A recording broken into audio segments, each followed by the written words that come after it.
दोस्तों, काला जादू का नाम सामने आते ही भारत का बंगाल राज्य दिमाग में घूमने लगता है। लेकिन आपको जानकर हैरानी होगी कि भारत से ज्यादा काला जादू का उपयोग अफ्रीका में किया जाता है। अफ्रीका का काला जादू वुडू नाम से जाना जाता है। इसकी मुख्य विशेषता है इसमें इस्तेमाल होने वाले जानवरों के शरीर के हिस्से वो पुतले, जिनका लोग सालों से उपयोग करते आ रहे हैं। लेकिन सामान्य लोगों के लिए आज भी ये विद्या एक रहस्य है। आइए जानते हैं क्या होता है काला जादू, वो इससे जुड़े रहस्य। उससे पहले अगर आप चैनल पर नए हैं तो चैनल को सब्सक्राइब कीजिए ताकि आने वाले सभी वीडियो सबसे पहले आप तक पहुंच सके। दोस्तों, तंत्र विज्ञान के अनुसार यह एक बहुत ही दुर्लभ प्रक्रिया है जिसे बहुत ही विशेष परिस्थितियों में अंजाम दिया जाता है। इसे करने के लिए उच्च स्तर की विशेषज्ञता की जरूरत होती है और कुछ ही लोग इसे करने में सक्षम होते हैं। इस प्रक्रिया में एक मूर्ति जो गुड़िया जैसी दिखती है उसका उपयोग होता है, जिसे कई तरह के खाने की चीजों से, बेसन, उड़द के आटे आदि से बनाया जाता है। इसमें विशेष मंत्रों से जान डाली जाती है। उसके बाद जिस व्यक्ति पर काला जादू करना होता है उसका नाम लेकर पुतले को जागरूक किया जाता है। ऐसी ही कुछ मान्यता है कि साल 1847 में एरजुली डेंटर नाम की वुडू देवी एक पेड़ पर अवतरित हुई थी। उसे सुंदरता और प्यार की देवी माना जाता था। यह उसने कई लोगों को बीमारियों और परेशानियों से अपने जादू से दूर कर दी। एक कैथोलिक पादरी को यह सब पसंद नहीं आया। उसने इसे इसनिंदा करार देकर उस पेड़ के तने को काट डालने का आदेश दिया। इसके बाद में स्थानीय लोगों ने यह देवी की मूर्ति बनाई और पूजा करने लगी। वुडू में मुख्य तौर पर जानवरों के अंगों का इस्तेमाल किया जाता है। इसमें जानवरों के अंगों से समस्या समाधान का दावा किया जाता है। इस जादू से पूर्वजों की आत्मा किसी शरीर में बुलाकर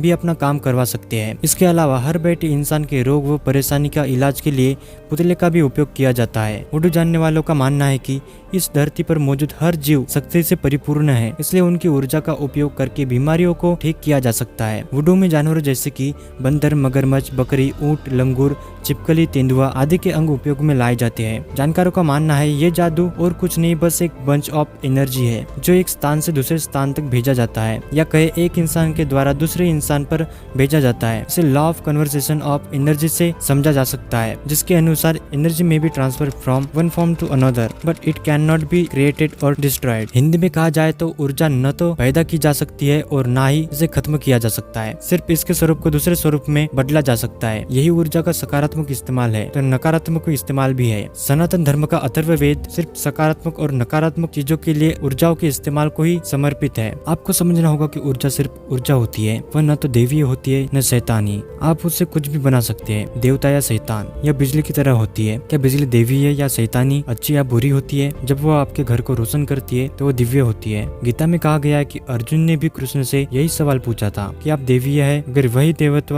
दुर्योधन में भी है तो वह ऐसे काम क्यों कर रहा है? कृष्ण ने जवाब दिया, ईश्वर निर्गुण है, दिव्यता निर्गुण है, उसका अपना कोई गुण नहीं है। इसका अर्थ है कि वह बस विशुद्ध ऊर्जा है, आप उससे कुछ भी बना सकते हैं। जब आग आपको खाने आता है उसमें भी वही ऊर्जा है, बस वे अलग अलग तरीकों से काम कर रहे हैं। सवाल ये भी है कि क्या अब भी किया जाता है ये जादू? तो विशेषज्ञ मानते हैं पुतले से किसी इंसान को तकलीफ इस जादू का उद्देश्य नहीं है। इस जादू के लिए काला जादू शब्द भी गलत है। दरअसल ये तंत्र की एक विद्या है, इसे भगवान शिव ने अपने भक्तों को दिया था। पुराने समय में इस तरह का पुतला बनाकर उस पर प्रयोग सिर्फ कई दूर बैठे रोगी के उपचार व परेशानियों दूर करने के लिए किया जाता था। उस पुतले पर रोगी का बाल बांधकर विशेष मंत्र से उसके नाम के साथ जागरूक किया जाता था। उसके बाद रोगी की जिस भी अंग में समस्या होती थी, पुतले उसी अंग पर सुई को गाड़कर विशेषज्ञ अपनी सकारात्मक ऊर्जा को वहां तक पहुंचाता था। कुछ समय तक ऐसा करने पर तकलीफ खत्म हो जाती थी। यही कारण है कि इसे रेकी और एक्यूप्रेशर का मिश्रण भी कहा जा सकता है, जिसमें अपनी आध्यात्मिक ऊर्जा की सहायता से किसी को भी जीवन दिया जा सकता है। लेकिन कुछ स्वार्थी लोगों ने इस प्राचीन विद्या को समाज के सामने गलत रूप में स्थापित किया, तभी से इससे काला जादू नाम दिया जाने लगा। दरअसल उन्होंने अपनी ऊर्जा का उपयोग समाज को नुकसान पहुंचाने के लिए किया। गौरतलब है जिस काले जादू की सहायता से सकारात्मक ऊर्जा पहुंचकर किसी के रोग व परेशानी को दूर किया जा सकता है, ठीक उसी तरह सुई के माध्यम से किसी तक अपनी नकारात्मक ऊर्जा पहुंचाकर उसे तकलीफ भी दिया जा सकता है। दोस्तों, आज के इस समय में काला जादू संभव नहीं है क्योंकि इसके सही जानकार न के बराबर है। इस वीडियो में हम सिर्फ एक जानकारी के तौर पर वीडियो को बनाए हैं, न कि अंधविश्वास को बढ़ावा देने के लिए। दोस्तों, कैसी लगी वीडियो कमेंट सेक्शन में जरूर बताएं और वीडियो को लाइक करना ना भूलें। मिलते हैं किसी अगली वीडियो में, तब तक के लिए अलविदा, जय हिंद।